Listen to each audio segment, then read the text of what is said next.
Hello बच्चों, कैसे हो? फाइन। ओके। तो last class we discussed integrated rate equations for zero order reactions, ठीक है? And we also calculated the half life of zero order reactions. Today we are going to discuss integrated rate equations for first order reactions. First order reaction किसको बोलते हैं? What is first order reaction? In first order reaction, the rate of reaction is directly proportional to concentration of reactant power 1. ठीक है ना? Concentration का power कितना होगा? 1 होगा. जैसे let us consider an imaginary first order reaction. R gives P. देख रहे हो स्क्रीन पे? ठीक है ना? R gives P. R क्या है? रिएक्टेंट है. P क्या है? प्रोडक्ट है. तो according to definition, rate of reaction is proportional to concentration of R power 1 और rate equal to K into concentration of R. ठीक है? तो ये इक्वेशन जो है it is similar to y equal to mx. तो अगर एक ग्राफ प्लॉट करें रेट के बीच में और कंसेंट्रेशन ऑफ रिएक्टेंट के बीच में, तो ये कैसा आएगा? It will be a straight line passing through origin. ये क्या होगा? रेट और फर्स्ट कंसेंट्रेशन के बीच का जो ग्राफ होगा बेटा, ये कंसेंट्रेशन है के बीच का ग्राफ क्या होगा? A straight line passing through origin. ये है फर्स्ट ऑर्डर रिएक्शन. ठीक है? और रेट कांस्टेंट स्लोप जो होगा इसका वो किसके बराबर हो जाएगा? स्लोप इक्वल टू के हो जाएगा. ठीक है? अब जरा सा ध्यान देना, रेट को कैसे रिप्रेजेंट कर सकते हैं? यहां पे minus D R by D T, rate of disappearance of R equal to K into R. K क्या है बेटा? K is rate constant for zero order reaction. इसको ऐसा जीरो नहीं, फर्स्ट ऑर्डर रिएक्शन. ठीक है? के क्या है? Rate constant for first order reaction. तो यहां से डी आर बाई आर क्या हो जाएगा बेटा? माइनस के इंटू डी टी हो जाएगा ना? माइनस के इंटू डी टी. देखो जरा सा, यहां से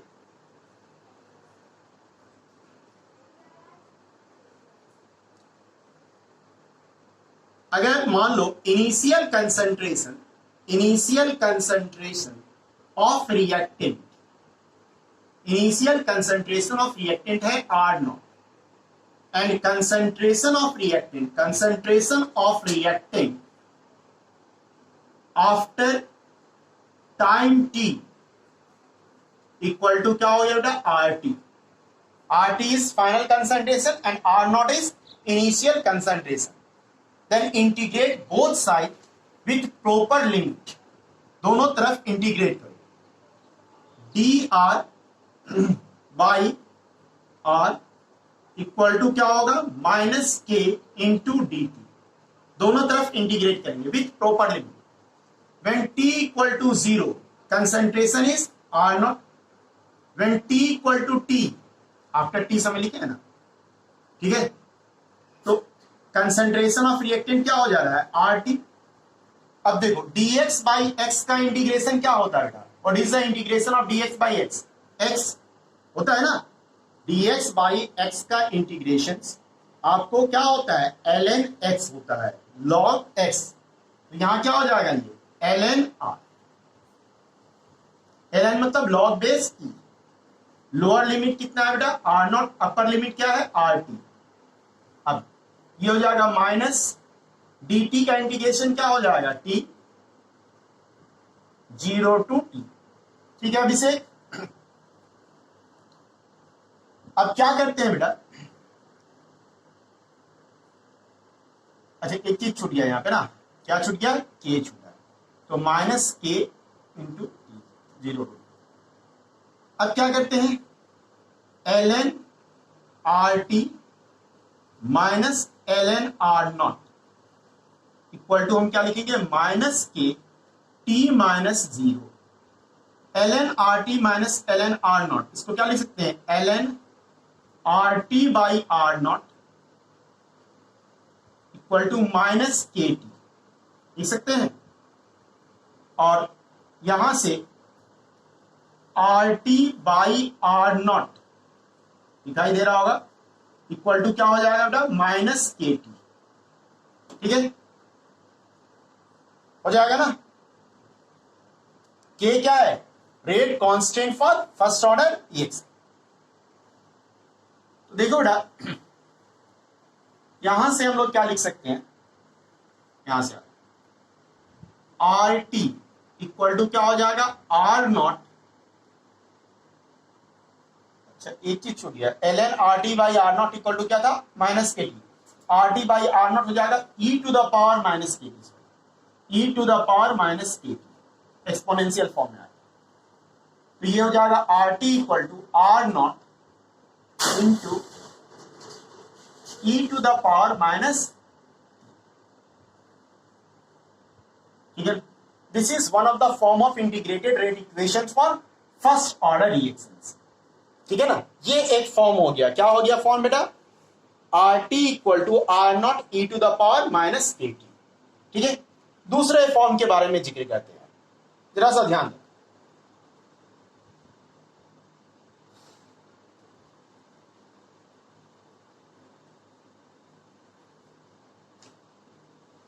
यहां पे L N R T by R naught, R T क्या है, concentration of reactant at time T, R naught क्या है, इनिशियल कंसंट्रेशन ऑफ रिएक्टेंट। इसको जरा सा ध्यान देना, इसको ऐसे लिख सकते हैं 2.303 log R T by R naught, R T by R not,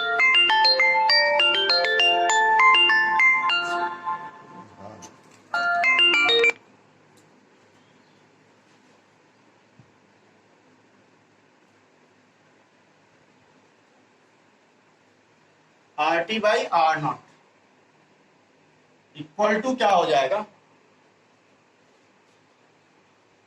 log R T by R naught equal to क्या होगा, माइनस के टी, ठीक है। और log R T by R naught equal to minus K T by 2.303। देखो इसको हम ऐसे भी लिख सकते हैं क्या,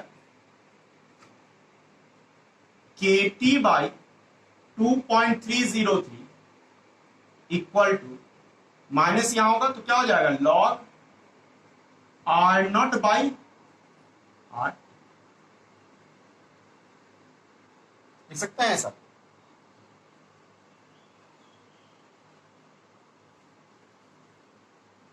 तो यहां से k इक्वल टू क्या हो जाएगा, 2.303 divided by T log R naught by are,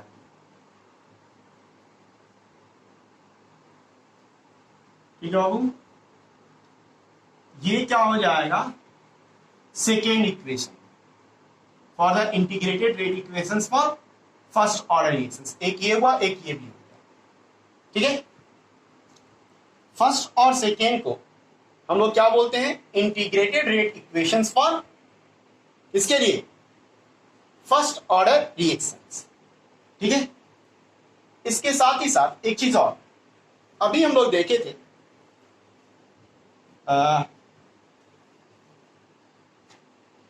L N R T minus L N R naught equal to क्या होता था बेटा, माइनस के टी, ठीक है। L N R T minus L N R naught equal to minus K T. तो L N R T equal to क्या हो जाएगा, L N R T equal to minus K T plus L N R naught, means y equal to क्या हो गया, M x plus सी, यही हो गया। अगर एक ग्राफ प्लॉट कर देगा, किसके किसके बीच में ग्राफ प्लॉट करना है, एल एन आर टी और टी के बीच में एक ग्राफ प्लॉट किया जाए, तो ये ग्राफ कैसा आएगा, इस तरह का, जिसका स्लोप क्या होगा, स्लोप इक्वल टू हो जाएगा माइनस की, ठीक है, और यहां से यहां जो इंटरसेप्ट कटेगा that intercept equal to ln r naught. ठीक है, तो ये भी एक इक्वेशन हमारा आ रहा है, इसको हम इक्वेशन नंबर क्या ले लेते हैं, दिस इज इक्वेशन नंबर। ठीक है, अब एक चीज और,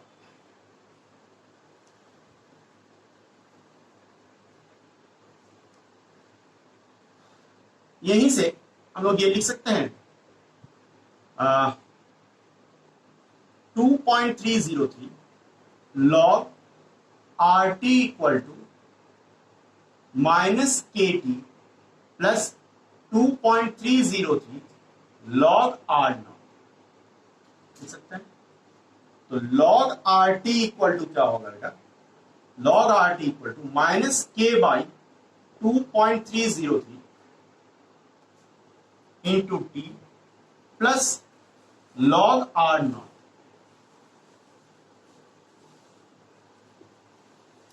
अगर एक ग्राफ प्लॉट किया जाए किसके किसके बीच में, एक ग्राफ प्लॉट करते हैं log RT और T के बीच में, तो ये इस तरह का ग्राफ आएगा। यहां से यहां तक क्या हो जाएगा हमारा, यहां से यहां तक क्या हो जाएगा बेटा, log R नॉट, और इसका इंटरसेप्ट क्या हो जाएगा, सॉरी इसका इंटरसेप्ट तो हो गया log R नॉट, स्लोप क्या होगा बेटा, स्लोप इक्वल टू होगा माइनस K बाई 2.30। ठीक है, अगर log RT और टाइम के बीच में ग्राफ प्लॉट किया जाए तो इंटरसेप्ट काटेगा log R नॉट के बराबर, ये इंटरसेप्ट हो जाएगा log R नॉट, और ये क्या हो जाएगा slope minus K by 2.30। Clear है चीज, इसको ले लो इक्वेशन नंबर 4। ठीक है, इसको क्या ले लिया हम लोग, इक्वेशन नंबर 4। अच्छा, यहां से हम अभी देखे थे कि इसको हम लोग ऐसे भी लिख सकते थे ना, KT बाई 2.303 इक्वल टू, इसको इधर लिखो log R naught by RT, था ना, ये था। तो यहां से बेटा K इक्वल टू क्या आ रहा था 2.303, अच्छा ये तो हम बता चुके थे। यहां से क्या हो गया log R naught by RT equal to क्या आ जा रहा था हमारा K by 2.303 multiplied by T। ठीक है, ये इक्वेशन भी अगर आप देखोगे इक्वेशन नंबर 5 है, ये भी क्या आ रहा है y इक्वल टू mx। अगर एक ग्राफ प्लॉट किया जाए log R naught by RT और T के बीच में, तो वो क्या आएगा, एक straight line which is passing through origin, which is passing through origin, मतलब वो इस तरह का आएगा ग्राफ। अगर हम लोग log R naught by RT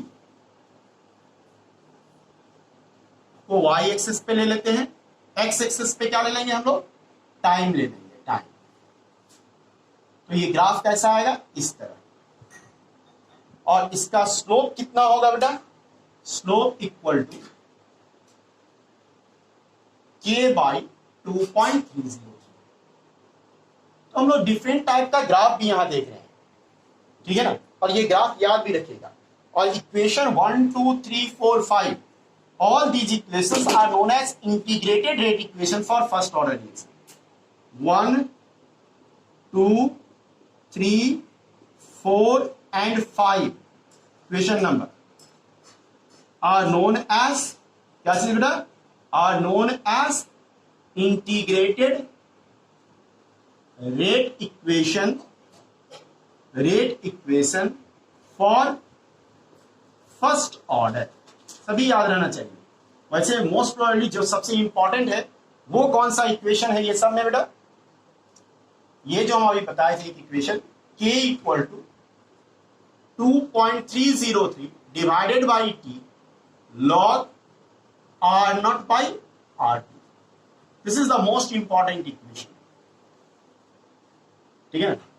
rate constant for first order reaction equal to 2.303 divided by time log initial concentration of reactant divide by final concentration of reactant. देखो कभी कभी इसको हम लोग ऐसे भी ले सकते हैं, क्योंकि फर्स्ट ऑर्डर में क्या होता है कि rate is directly proportional to concentration होता है, तो ये क्या हो जाएगा, R naught by R T equal to क्या हो जाएगा, rate of reaction in the beginning divide by rate of reaction when the time is T, उसका भी रेशियो सेम आएगा। तो ये हो गया integrated rate equation for first order reaction. Next video में हम लोग देखेंगे बेटा कि क्या बोलते हैं integrated rate equation for first order reaction. इसका नेक्स्ट वीडियो में हम लोग देखेंगे half life for first order reactions क्या होगा। ठीक है, थैंक यू।